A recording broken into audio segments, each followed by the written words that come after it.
En el Corazón de la Palabra, Reflexiones de Padres de María, SCTJM sobre las Lecturas Diarias a la Santa Misa. Lunes de la tercera semana del tiempo ordinario. Día de oración por la protección legal de los niños no nacidos. Confía en su misericordia. Buenos días, querida familia. Hoy en el Corazón de la Palabra, la Iglesia Católica en los Estados Unidos conmemora el Día de Oración por la protección legal de los niños no nacidos. Un día en que recordemos que cada vida es un don de Dios. El Señor dice en el Evangelio de hoy: yo les aseguro que los hombres se les perdonarán todos sus pecados y todas sus blasfemias. Pero el que blasfeme contra el Espíritu Santo nunca tendrá perdón. Será reo de un pecado eterno. La blasfemia contra el Espíritu Santo significa cerrar el corazón a la gracia totalmente. Significa la renuncia al perdón de Dios.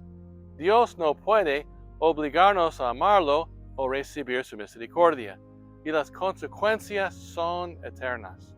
Pero Jesús dice también que a los hombres se los perdonarán todos sus pecados y todas sus blasfemias.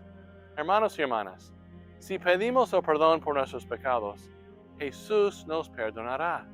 Y esa es la buena noticia. A veces podemos pensar que algunos pecados son imperdonables, pero no para Jesús. Él nos ha amado hasta el extremo con su muerte en la cruz, y ese mismo amor está verdaderamente presente en el Santísimo Sacramento del altar, y nos espera en el sacramento de la reconciliación, donde Él hace todas las cosas nuevas. Para el corazón abierto a su gracia y amor, Dios siempre traerá en triunfo mayor.